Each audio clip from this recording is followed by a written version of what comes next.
waste no more time arguing about what a good man should be. Be one. Marcus Aurelius, Meditations, Book 10:16. You think you're empty because nothing in this world has given you a reason to feel otherwise. No sign, no moment of clarity, no purpose waiting on the other side of scrolling long enough. So you call it emptiness, because that word doesn't put the responsibility on you. But that word is a lie, and some part of you already knows it.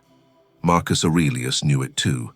He ruled an empire collapsing under plague and war, and he still sat down every night, alone, and wrote to himself.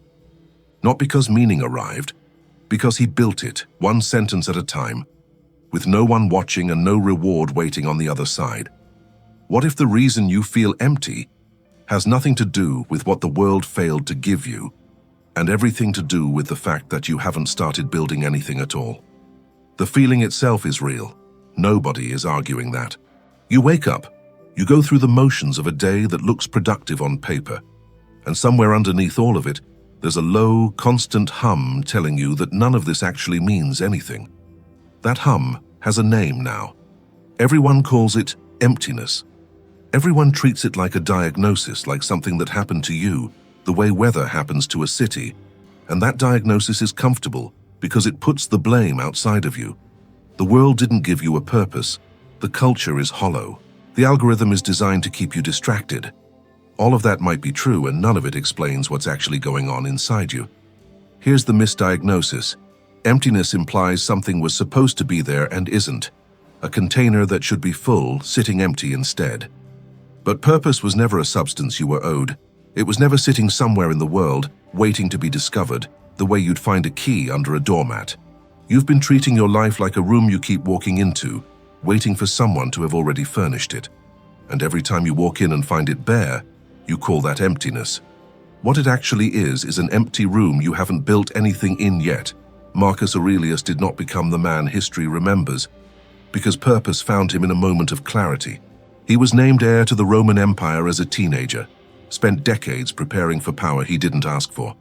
And by the time he actually held it, his reign was swallowed by a plague that killed millions and a war on the northern frontier that never seemed to end. If anyone had a right to sit in the wreckage of his own life and call it meaningless, it was him. Instead, in a military tent, on campaign, with no intention of anyone ever reading his words, he sat down most nights and wrote to himself. Not polished philosophy for an audience, private instructions, reminders, arguments with his own weaker impulses. That collection of notes is what survived as meditations, and it exists for exactly one reason. He treated the absence of meaning as a problem to be worked on, not a verdict to be accepted. That's the symptom nobody wants to look at directly. You're not missing a purpose. You're missing the practice of building one, night after night, in a way that doesn't depend on anyone noticing. If the last chapter diagnosed the wrong problem, this one exposes the strategy you've been running instead of a solution. And it's not laziness. It's something that feels a lot more respectable than laziness, which is exactly why it's so dangerous. You call it waiting. Waiting for the right moment, waiting until you feel ready, waiting for clarity to arrive before you commit to a direction. It sounds patient. It sounds wise even, like restraint instead of avoidance. But ask yourself how long you've been waiting, and for what exactly? A sign, a feeling, some internal green light that never seems to turn on, no matter how long you stand at the intersection. Here's the part that should bother you. You've dressed up procrastination in the language of patience, and it's worked so well that you don't even recognize it as procrastination anymore. Seneca saw this exact trap 2,000 years ago, and he wasn't gentle about it. In his letter on the shortness of life, he wasn't writing about people wasting time on distraction, the way we'd complain about it today. He was writing about something colder. People who kept postponing their own lives, convinced that real living would start later, once conditions were right, once they had more time, more security, more certainty. He said these people act as though they possess an unlimited supply of something that runs out faster than anything else they own. Not attention, not energy, time itself. And the postponement never ends. because the conditions you're waiting for are never actually going to arrive on their own. There is no version of the future where uncertainty resolves itself and hands you permission to begin. This is where the waiting room becomes a trap instead of a temporary stop. A waiting room implies someone is eventually going to call your name, but nobody is coming. There is no name being called. The only way out of that room is the one nobody wants to hear, which is that you have to stand up and walk out before you feel ready, because feeling ready was never going to happen inside that room in the first place. And here's the detail that makes this so uncomfortable to sit with. Waiting doesn't feel like nothing. It feels like something. It feels like preparation, like research, like getting your ducks in a row before you commit. You can spend years in that posture, convinced you're being responsible, while the actual account that's draining isn't your bank balance or your energy levels. It's the only resource you can never get back once it's spent. And every day you spend waiting for permission is a day you are never going to get refunded. So if waiting is the trap, what does the alternative actually look like in practice? Not as a concept. As a man, in a tent, at night, doing the thing you've been avoiding. Strip away the statue, the busts in museum gift shops, the quote graphics with his face pasted over a sunset, and look at what Marcus Aurelius was actually doing when he wrote what we now call Meditations. He wasn't building a philosophy.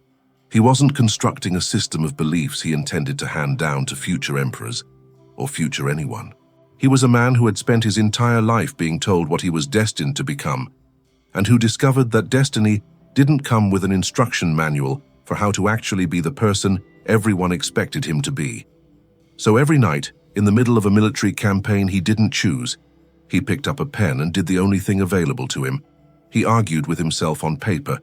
Look at what those entries actually contain. Once you get past the famous lines that get quoted out of context, they're not proclamations, they're corrections.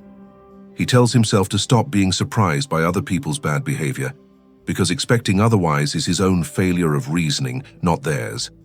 He reminds himself, more than once, that the anger he feels in the morning at the thought of difficult people is a choice he's making before he's even left his bed.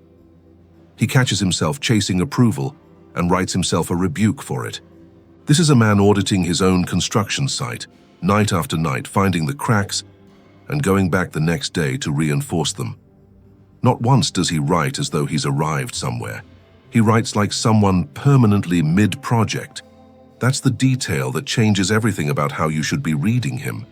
You've been taught to treat meditations like a finished cathedral, something to admire from a distance. It's not a cathedral, it's scaffolding. There's a man who never once claimed to have solved the problem of being human, choosing instead to show up to the same unfinished structure every single night and add one more brick, even when he had no evidence the building would ever be complete, and no one checking whether he showed up or not. You've been asking what your purpose is as though it exists somewhere fully formed, waiting for you to locate it. Marcus never asked that question. He asked a smaller, harder one. What am I going to reinforce tonight? That's not a mindset, that's a practice repeated with no audience for decades by a man who had every excuse in the world to stop. This is where the video stops being about him and starts being about you. And you're not going to like the first question, because you already know the answer. What did you actually build this week? Not what you planned, not what you researched or bookmarked or told someone at dinner you were finally going to start. What exists now that didn't exist 7 days ago, because you built it brick by brick, without needing anyone's permission to start. If you're struggling to answer that, sit with why that is, because the silence you're hearing right now is the entire diagnosis. Epictetus gave you the tool for this audit centuries before you needed it, and it's more brutal than most people give it credit for being. He divided everything in your life into 2 categories: what is up to you and what isn't. Your judgments, your effort, your choices, your response to what happens, all of that is yours completely, with no exceptions. Everything else, the outcome, the recognition, whether anyone claps or notices or cares, was never yours to begin with. And chasing it was always going to leave you empty-handed, because you were reaching for something that was never on the table. Here's how most people misuse that idea, and it's worth naming directly, because you've probably done it. They use the dichotomy of control as an excuse to stop trying. since the outcome isn't up to them anyway. That's a coward's reading of Epictetus, and he would have said so to your face. The dichotomy of control isn't permission to disengage from outcomes. It's a demand that you engage completely with what's actually yours, the only part of this equation you were ever going to have power over, which is the discipline of showing up and doing the work, regardless of whether the outcome cooperates. So run the audit honestly. How much of your week went into the part that was actually yours, the doing, the building, the discipline of adding one brick, regardless of whether anyone was going to see it? And how much of your week went into waiting for the part that was never yours, the recognition, the sign? The moment someone finally notices and tells you that you matter, you already know which number is bigger. You've known it for a while. The discomfort you're feeling right now isn't new information. It's old information you finally stopped avoiding. So here's the uncomfortable question underneath the audit. If nobody was ever going to see what you built, would you still build it? Most people flinch at that question, because the honest answer reveals something they'd rather not know about themselves. Seneca wrote his letters to a real person, a man named Lucilius, and for a long time, that's all they were. Private correspondence between two men, one older and trying to work something out on the page, one younger and on the receiving end of that struggle. Seneca wasn't writing for history. He had no way of knowing those letters would outlive the Roman Empire itself, be translated into languages that didn't exist yet, and end up quoted in a video someone's watching 2,000 years later on a device he couldn't have imagined. He was just trying to tell a friend the truth about how to live, one letter at a time, with no idea if any of it would matter to anyone beyond the two of them. That detail is the whole argument. The letters that ended up mattering to millions of people were never built for millions of people. They were built for an audience of one, and most of the time that one person was Seneca himself, working through his own contradictions in real time. The value wasn't manufactured for an audience. It was discovered by accident because the work was real before anyone else ever saw it. This is the test that exposes whether what you're building actually means something to you, or whether you've just been performing meaning for anyone willing to watch. Take away every witness, no one posts about it. No one asks how it's going, no one is there to tell you that you're doing something impressive.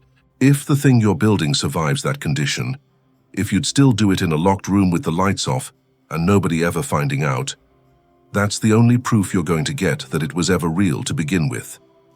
And if it doesn't survive that condition, if the whole thing collapses the moment nobody's watching, you haven't been building meaning. You've been building a performance, and performances only exist as long as there's an audience paying attention to them. Ask yourself which one you've actually been doing, not the answer you'd give out loud, the one you already know sitting quietly underneath it. You've spent 5 parts of this video finding out that the emptiness was never the diagnosis. It was the excuse. So here's where that leaves you, standing exactly where Marcus Aurelius stood almost every night of his adult life, in front of an unfinished structure with no guarantee it will ever be complete, and no one checking whether you show up tomorrow. You don't need a 5-year plan.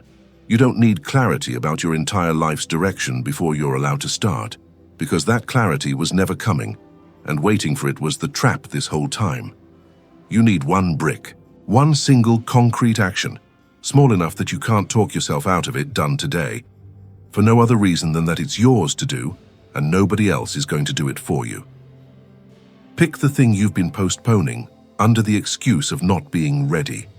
The conversation, the page, the hour of practice. The version of yourself you keep promising to become on some future date that never actually arrives. Do the smallest true version of it today, with no one watching and no one required to notice. Not because it will fix everything. It won't. Marcus never fixed everything either. He wrote the same corrections to himself for years, because being human isn't a problem you solve once. It's scaffolding you return to every night, for as long as you're alive, to keep building it.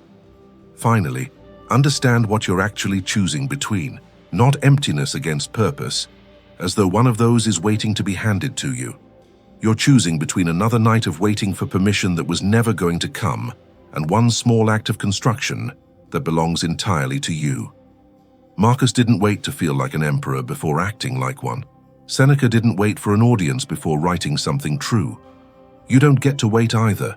The room is empty, because you haven't built anything in it yet. Pick up the first brick tonight,